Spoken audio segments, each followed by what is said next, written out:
ar žinome, kad masažas, pirtis, badavimas, pasninkavimas, dėlių terapija, storosios žarnos valymas klizmomis yra kilę iš Ajurvedos. Ir kad tai yra ajurvedinis paveldas. Tai taip pat ar žinome, kad 60% prieš vėžinių vaistų, 75% prieš uždegiminių vaistų yra augalinės kilmės. Ar Ajurveda yra atgyvena, ar tai yra tik tai Indijos medicina? Apie tai šiandienos pokalbėje su jumis. Labai dėkoju mano YouTube prenumeratoriams. Ir to nepadariusius kviečiu nemokamai prenumeruoti paspaudus oranžinį kvadračiuką. Kviečiu patiktukinti, prašau jūsų komentuoti, pasidalinti, jeigu manote, kad šitą informaciją yra verta dėmesio, pasiūlyti kitas paskaitų temas.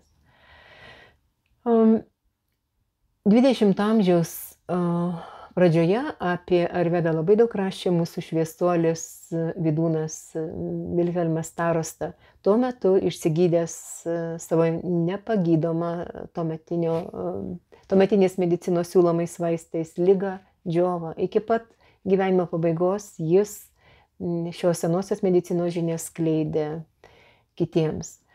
Vienok pelnytai gręžiamasi, matyt pelnytai gręžiamasi į prieš 5-6 tūkstančius metų užrašytas Ajurvedos žinias, jas cituojant prestižiniuose pasauliniuose medicininiuose žurnaluose vis dažniau. Vis daugiau universitetų įdiegia Ajurvedą, akredituoja ją, įtraukiant į mokymo programas. Ir priežastys kokios šalia nepakeičiamos, būtinosios, chirurginės, dažnai diagnostinės pagalbos, ir dar kai kurios pagalbos, yra jos ribotumas ir trūkumai. Ribotumas nėra rimtos profilaktikos, lygų profilaktikos ir cheminiai vaistai vis tiek, kaip bebūtų, jie palieka ligos priežastį. Šiandien pasigūglindama įvedžiau į PubMed, tai yra pasaulinės mokslinės bibliotekos puslapis, žodį Ajurveda ir man parodė, kad yra įkelta 7838 moksliniai straipsniai šią temą. Tai daugybė mokslinių pagrindimų yra, jog ši senoji medicina ženkliai talkina gydant cukrinį diabetą, vėžį, sąnarių ligas, mažinant streso poveikį organizmui, akušerijoje, stabdant senėjimą ir taip toliau. Problemos atliekant tyrimus yra, kad Ajurveda diferencijuoja, skirsto žmonės į 3 pagrindinius konstitucinius tipus ir visiems, mes esame skirtingi daug ko, ir visiems vienodi žoliniai preparatai, vienodi prieskoniai, vienodos kažkokios tai gydymo procedūros tikti negali. Tai net kvėpavimo pratimai turėtų būti skirtingi, priklausomai nuo konstitucinių tipų, nekalbant, kad jau mūsų profesija, sporto rūšis irgi turėtų būti diferencijuotos. Tai skirtingai prigimčiai būdingi skirtingi fiziologiniai, genetiniai, biocheminiai požymiai ir skirtingas fiziologinis atsakas į įvairius dirgiklius, biocheminių kraujo rodiklių ir genų polimorfizmo skirtumai yra skirtingas metabolizmas kepenų fermentinėje sistemoje, skirtumai HLA sistemoje, HLA tai yra žmogaus leukocitų antigenas arba tai yra genų kompleksas koduojantis ląstelių paviršinio baltymo atsakingo už imuninės sistemos atsako reguliavimą. Tai Pasaulinė sveikatos organizacija pripažįsta Ajurvedą kaip tradicinę medicinos rūšį, numato projektus padėsiančius jai įsitvirtinti ir įsitvirtinti svarbiausia kaip įrodymais grįstai medicinai. numato projektus padėsiančius jai tą padaryti, kaip minėjau, ir numato gairias jos populiarinimui nacionaliniu ir tarptautiniu mastu. Ir Arvedos mokslas, gydantis protą, kūną ir sielą, aprašytas pagrindiniuose traktatuose, tai yra Čaraka Samhita, kurioje 8 sekcijos 120 skyrių, Sušruta Samhita yra aprašyti 184 skyriai, 1120 lygų, 700 medicininių augalų, 64 mineralinės kilmės vaistai, 57 gyvūninės kilmės vaistai.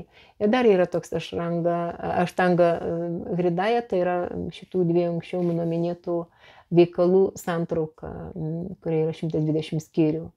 Ir iki tol žinios, arvedinės žinios buvo perduodamos iš mokytojo iš mokytojo mokiniui tiesiogiai, bet silpstant atminčiai dėl taršos tiek kūno, tiek proto žinias prisireikė užrašyti. Bet dėl svetimtaučių okupacijos, dėl vidinių įvairių nesutarimų, dėja daugybė rašytinių šaltinių buvo sunaikinti. Ir nors Arvedos žinios dažnai net pažįstamos arba nepripažįstamos, tačiau jos teoriniais teiginiais rėmėsi Kinijos, Graikijos, Arabijos, Romos medicinos mokyklos, Avicena, mums turbūt daugam žinomas, Arvedos pagrindais pradėjo kurti Europos medicinos tradicijas, Paracelsas, taip pat ir kuris laikomas vakarų moderniosios medicinos tėvų, taip pat vadovavosi Arvedos mokymu. Na ir minėjau, kad pirmas traktatas priklauso didžiajam Arvedos mokytojui Čarakai, jis suguldė savo ir kitų tuometinių, ypač patyrusių Arvedos gydytojų išmintį į veikalus, į savo tą veikalą, ir gydytojai labai daug dėmesio skiria ligų diagnostikai, atsižvelgiant į paciento amžių, mitybos tipą, į netgi gyvenamos vietos reljefą, į fizinės savybės, į profesiją, klimatą ir taip toliau. Ir buvo tyriamos išskyros, kraujas, testuojama pagal atsižvelgiant į pulso parodymus, raumenų jėgą, balsą, atmintį ir taip toliau. Ir Arvedos žinios buvo suskirstytos į 8 atšakas. Pirma jų yra vidaus medicina, kita yra nosies, ausų, gerklės ir akių. Ir štai glaukomas, uveito, tai yra vidurinės akies sluoksnio uždegimas. Gydymas iki šiol bemaž nepakitęs, bendroji chirurgija. Aprašyta daugiau nei 300 operacijų, per 120 įvairiausių chirurginių instrumentų, nemažiau 650 vaistų. Ir senovės Indijos gydytojai atlikdavo galūnė amputacijas, akmenų šalinimą, žaizdų prideginimą, išvaržų korekciją, chirurginė išvaržų korekcija, galūnių amputacijas, minėjau, Cezario pjūvio. Jie mokėjo formuoti lopą, atlikdavo rinoplastiką, iš augalų buvo gaminami anestetikai operuojamam pacientui nuskausminti, antibiotiniai įvairūs tirpalai, žaizdų dezinfekcijai buvo labai svarbus operacijų ingredientai. Ir sakoma, kad nemaža dalis šiuolaikinių chirurginių instrumentų yra panašus į anuometinius. Kita Arvedos sritis yra toksikologija, kuri nagrinėja gyvūnų, vabzdžių, augalų nuodus, mineralinius nuodus, kaip arseną, gyvsidabrį, šviną, priešnuodžius jiems, gyvačių kandimams ne tik. Na ir yra dar viena mokslo sritis - psichiatrija arba mentalinė medicina. Kita sritis - pediatrija. Tai jie apima nuo pat embriono, tiksliau dar netgi prieš pasiruošimą apvaisinimui, pasiruošimą tėvystei, motinystei ir iki pat iki paauglystės, kaip kaip išsaugoti, išauginti sveiką vaiką, susirgus kaip pasveikti.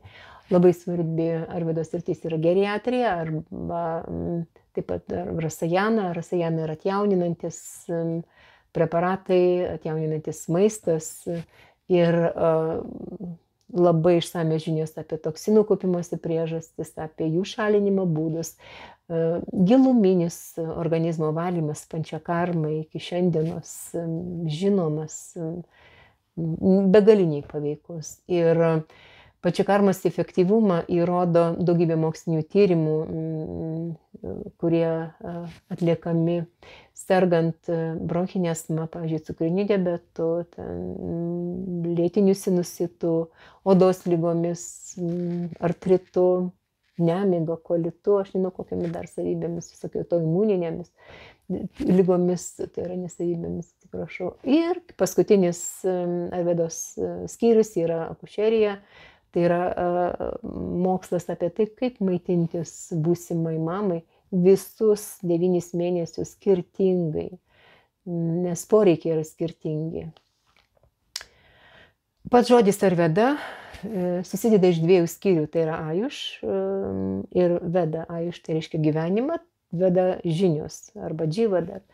Tai yra mokslas apie gyvenimą ir ji nepanašiai kitus medicinos mokslus, nes jos objektas yra ne tik vaistai ir ligų simptomų šalinimas, tai yra gyvenimo filosofija, apimanti patarimus atkuriant ir palaikant proto, kūno ir juslių pusiausvyrą. Tai yra miegas, darbas, poilsis, kasdieniniai ritualai, dinačarija, Arvydos mokslo sritis tai nagrinėja, kaip mums įsipaišyti į įvairius metų laikus, prisitaikant prie jų, tai apie tai Arvydos mokslas ritučarija. Ir tai yra mokslas, kaip sveikiems išsaugoti sveikatą ir išlikti sveikais ir kaip susirgus pasveikti. Yra toks Arvydos mokslas ajurgenomika, tai došo arba konstitucinių tipų sistema Arvedoje, kuri padeda surasti sąsajas tarp fenotipo ir genotipo. Tai fenotipas yra išoriniai organizmo pokyčiai, nulemti bendra genotipo ir aplinkos sąveika ir genotipo. Genotipas yra genų rinkinys, kurį turi kiekvienas organizmas po apvaisinimo. Na ir genotipavimas tai reiškia galimybė taikliau parinkti arvedinius vaistus, atsižvelgiant į organizmo individualius ypatumus. Ir atskiro įvertinimo laukia nusipelnė arvedinė mityba, kuomet maistas tam žmogui, maisto produktai, prieskoniai, ruošimo būdai ir taip toliau skoniai yra parenkami atsižvelgiant į to žmogaus vyraujantį konstitucinį tipą, į metų dienos laiką, net į lytį, į fizinio darbo, fizinio krūvio pobūdį ir jį integruoja, arvedinė mityba integruoja mokslą apie 6 skirtingus skonius. Mes juos jaučiame liežuviu, bet jų poveikis organizmui yra vienareikšmiškai įrodytas. Jie turi arba katabolinį poveikį, reiškia medžiagų apykaitą skatinantį poveikį, arba anabolinį. Tai yra kaupimas, medžiagų apykaitos lėtinimą. Ir man kaip gydytojai begaliniai svarbus mokymas apie 6 ligų stadijas. Mes kreipiamės į gydytoją dažniausiai 5-6 ligų stadijoje. 6 ligos stadija tai yra negrįžtami pokyčiai jau įvykę organizme ir mes galime tik tai lengvinti to žmogaus savijautą, neišgydant ligos. Ir ligos priežastys, man begaliniai svarbios, jas pritaikant savo gydytojos praktikoje. Tai yra pirma sveiko proto nepaisymas arba jo įžeidimas, jo taip pat neteisinga veiklių ir pažintinių juslių dermė Ir kada nors apie tai plačiau. Ir parinama arba laiko faktoriaus įtaka, tai yra ne tik, kad mūsų amžiaus poveikis mūsų sveikatai, bet ir metų kaitos, pavyzdžiui, per švelni vasara, per švelni žiema, tai nėra fiziologiniai. Tada nėra fiziologinis teisingas atsakas į tokią nepakankamą metų kaitą. Ir dienos laiko įtaka, metų laiko įtaka organizmo sveikatai taip pat apima šitą parinamą. Na ir jau vien išsamus sveikatos apibrėžimas mums daug informacijos apie Ayurvedos įžvalgų gylį pasako, kad ayurvedinis apibrėžimas yra, kad sveikata yra darni došų arba konstitucinių tipų. 3 yra audinių, jų yra 7, medžiagų apykaitos fermentų, tai yra 13 skirtingų rūšių, atliekamų medžiagų arba trišalinimo sistemos, šlapimo išskyrimo per inkstus, žarnynas ir prakaito liaukos odoj ir teigiamas juslių, proto ir sielos būvis. Pasaulinė sveikatos organizacija sveikatą apibūdina kaip fizinę, dvasinę ir socialinę gerovę, o ne tik ligos ar negalios nebuvimą. Ir Ayurvedas reikalavimai gydytojų, ko nėra šiuolaikinėje medicinoje, vienareikšmiškai. Tai, kad Ayurvedos gydytojas privalo savo pacientams išaiškinti ligos priežastį, nes antraip, jeigu žmogus nori vien tik tai vaisto ir nieko nenori keisti, tai reiškia, kad problemos šaknys įlikę ir liga atsinaujins, nesvarbu, kad mes jos simptomus sušvelninsime. Ir tokiu atveju Ayurvedos gydytojas turi teisę atsisakyti gydyti ligonį, juolab, kad tos situacijos, dėl kurių kreipiamas į jį, nėra reanimacinės. Ayurvedos gydytojas pats turėtų laikytis sveikos gyvensenos, reiškia neturėti žalingų įpročių, turėti savo dvasinės praktikas, nuolat stengtis tobulintis, gauti naujas žinias ir svarbu mokėti gaminti sveiką maistą, antraip kaip patarsi savo pacientui, kaip pasigaminti. Ir pabaigai, Ayurvedos gydytojo priesakas. Tegul visi būna laimingi, tegul visi išsivaduoja nuo negalios, tegul visi rūpinasi kitų gerovę ir aš noriu padėti kitiems, tegul niekas nekenčia. Esu jums ir su jumis.